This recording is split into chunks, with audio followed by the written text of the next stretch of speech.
19h sur Al-Oula, ravi de vous retrouver pour cette nouvelle édition à la une ce soir. L'Atlantique, un espace géostratégique fondé sur une identité commune pour le Maroc et l'Afrique. La mobilisation s'organise au sein des États africains atlantiques pour l'édification d'une zone de stabilité, de développement et de dialogue. Tout un programme d'action est désormais établi. Son adoption s'érige en point d'orgue de la 3e réunion ministérielle du processus des États africains atlantiques, ouverte à Rabat.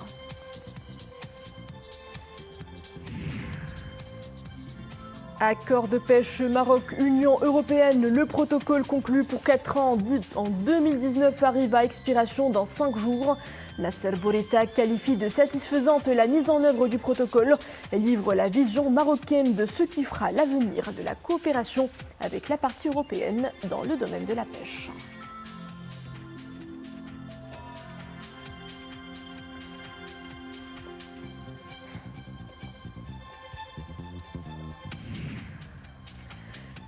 Nous parlerons également du plein essor de l'activité touristique dans la région de l'Oriental. À Saïdia, c'est déjà l'effervescence des grands jours. La Perle Bleue profite de la haute saison pour conquérir de nouveaux marchés. Une clientèle internationale, pour la plupart en provenance de la Tchéquie et du Portugal. Bonsoir, le Maroc renouvelle son engagement pour une stabilité et prospérité partagée dans l'espace africain Atlantique.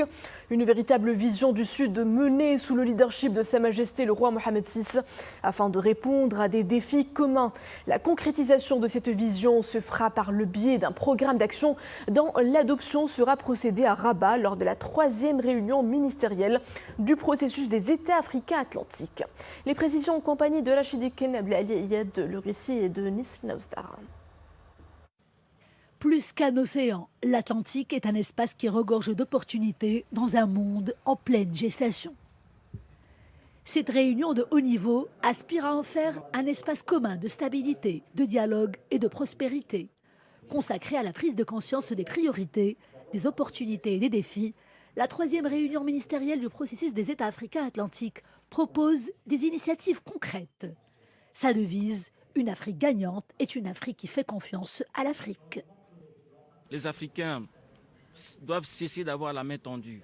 Ils doivent forger la puissance économique. Et pour cela, ils doivent s'unir. Vous avez tous constaté que les pays puissants dans notre monde sont des fédérations d'États. Les États-Unis d'Amérique sont une fédération d'États. L'Allemagne, qui est la plus grande puissance économique d'Europe, est une fédération d'États. La Grande-Bretagne, le Royaume-Uni, l'Inde, le Brésil, il n'y a que les qui continuent à vivre dans l'émiettement. Heureusement, une conscience a émergé sur le continent qu'il faut se mettre à plusieurs, qu'il faut se mettre ensemble. Et c'est ce que nous sommes venus faire ici, à Rabat, où nous avons été accueillis avec beaucoup de chaleur. Autre moment fort de cette réunion, l'adoption de tout un programme d'action et l'annonce de la déclaration de Rabat.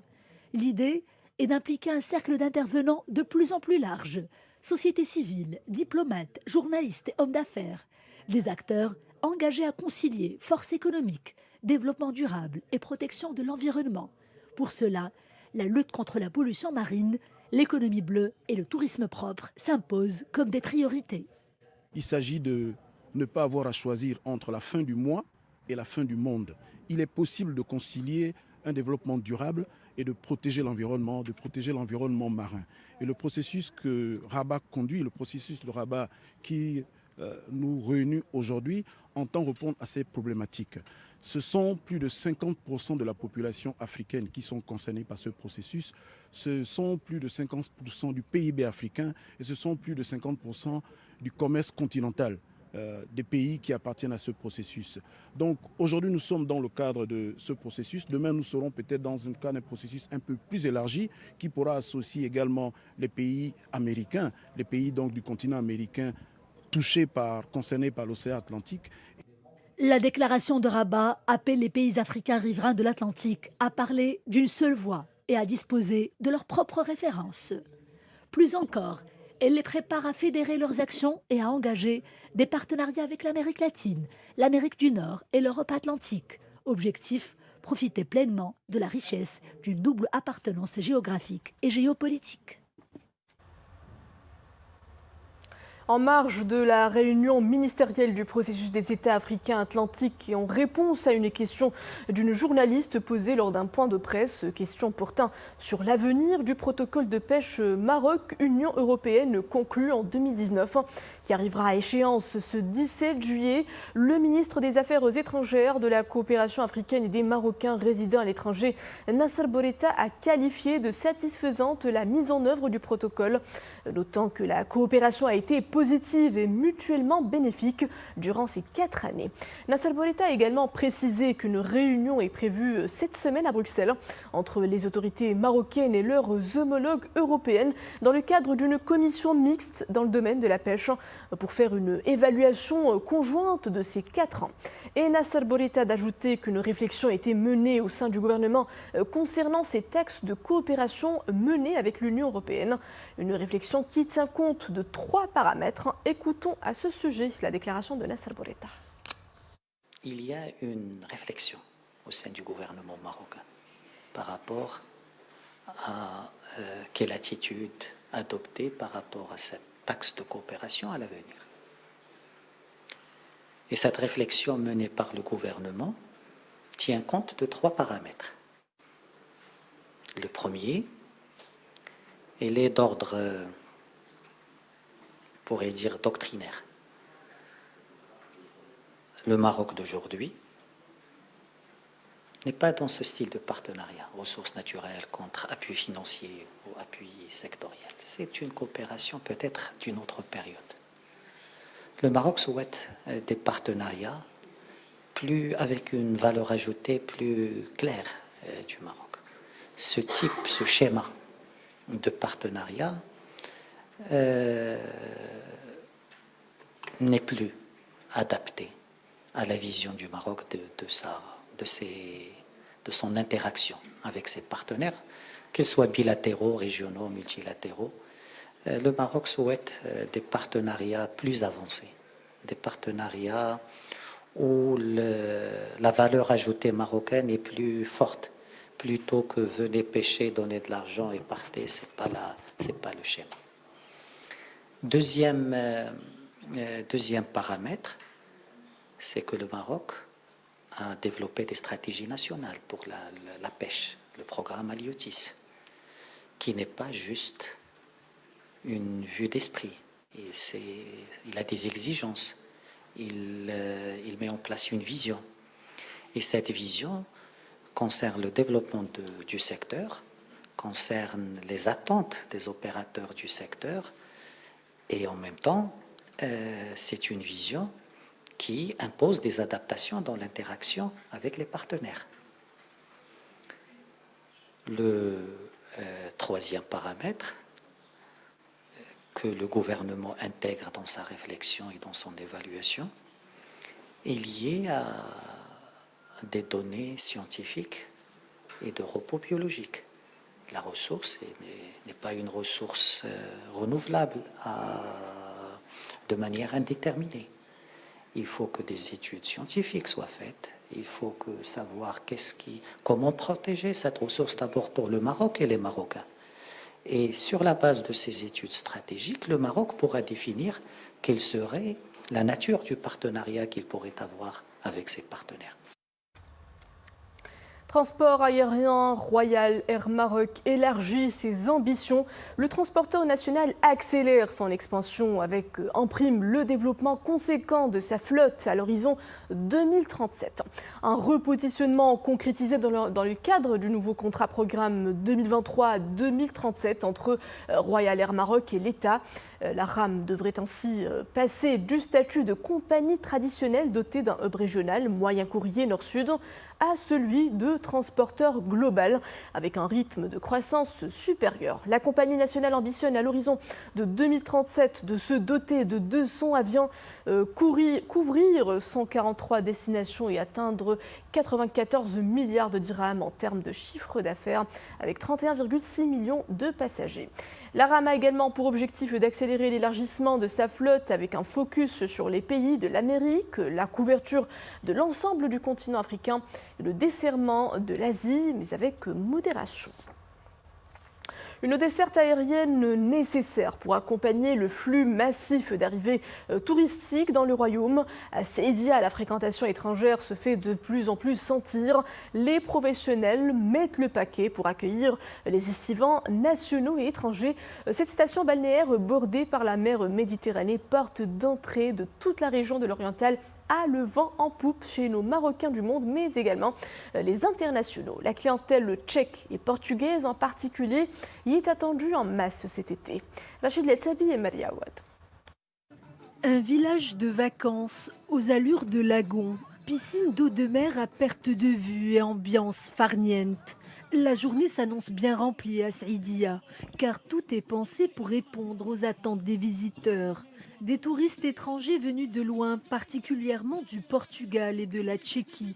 Tous ont fait le déplacement pour découvrir les merveilles de la perle bleue, mais aussi pour se détendre et profiter des joies de l'été. Dans ce village de vacances, tout est parfait. Nous n'avons pas le temps de nous ennuyer. Le service est excellent. Il y a beaucoup d'activités autour de la piscine et l'eau de mer est translucide. C'est merveilleux. Il y a beaucoup de réservations en ce moment à Saïdia. La clientèle se compose de touristes locaux, mais aussi beaucoup d'étrangers, surtout des touristes tchèques et portugais. Ils viennent se détendre et découvrir notre gastronomie marocaine. Comme un rêve éveillé, les voyageurs de passage à Saïdia ont à cœur de découvrir l'art culinaire marocain, une des meilleures au monde. Nouvelles saveurs, nouvelles épices. Le tourisme culinaire séduit de plus en plus de fins gourmets étrangers. Ici, tout est absolument fantastique. La piscine d'eau de mer et la plage sont magnifiques. En plus, je peux goûter de bons petits plats marocains et me faire plaisir sans modération. Nous accueillons beaucoup de touristes européens. Ils veulent tous goûter nos bons petits plats marocains. C'est pourquoi j'aime leur concocter de nouvelles recettes, avec beaucoup d'épices qu'ils ne connaissent pas. C'est très enrichissant et pour moi et pour eux. Une ambiance festive qui se prolonge tout au long de la nuit, sous les rythmes et les sonorités des Issawa. Dans ces petits plaisirs de la vie sont au programme de ces vacances d'été chaleureuses.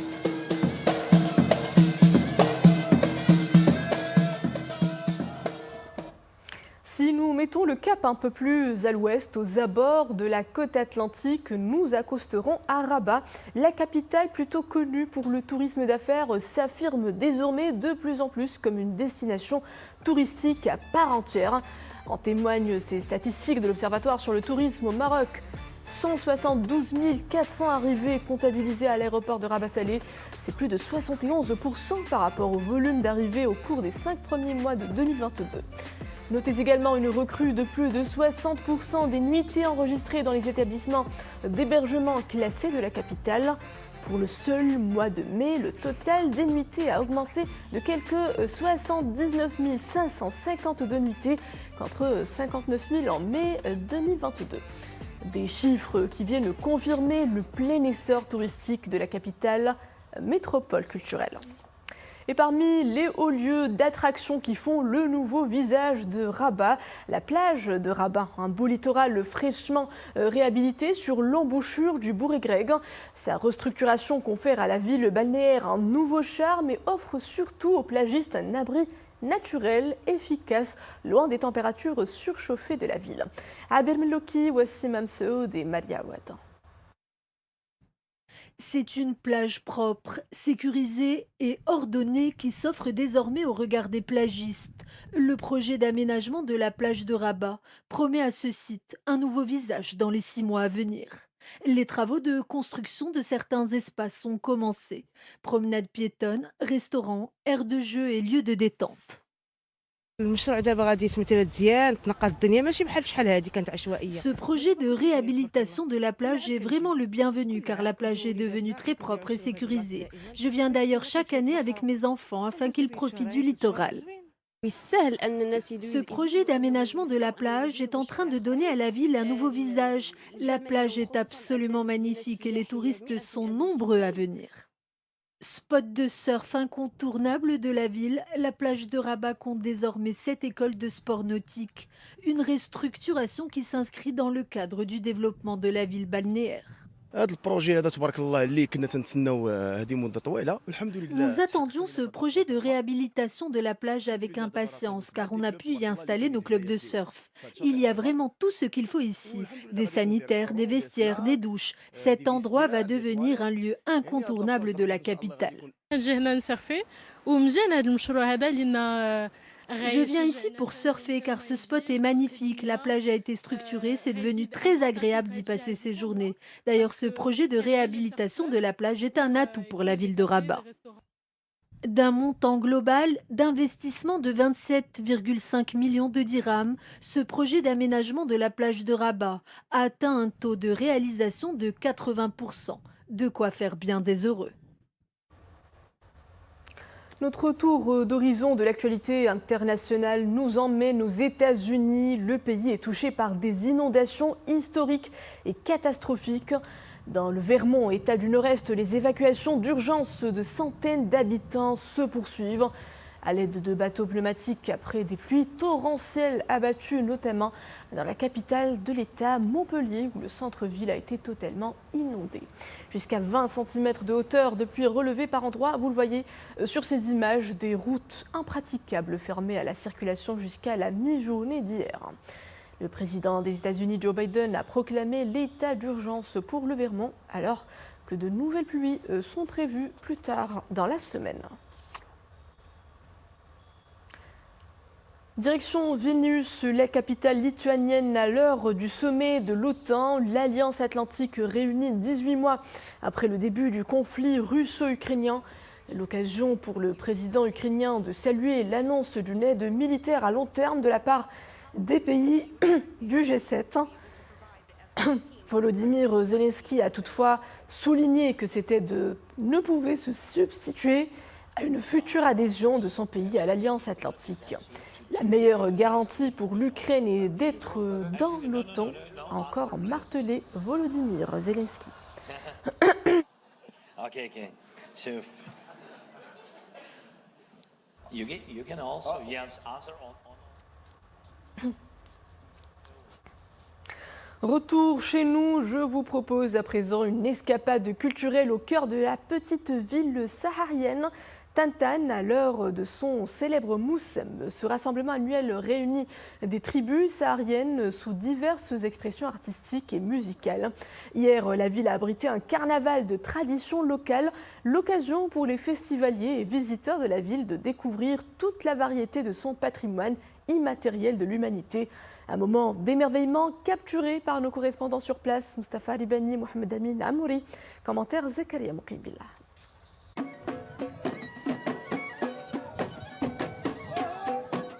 Les rythmes de la danse Taskiwin résonnent dans les rues et boulevards de Tantan.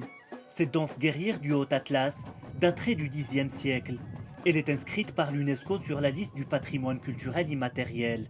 Dans ce carnaval du Moussem de Tantan, différents éléments du patrimoine sahraoui sont présentés, ainsi que des us et coutumes des différentes régions du royaume.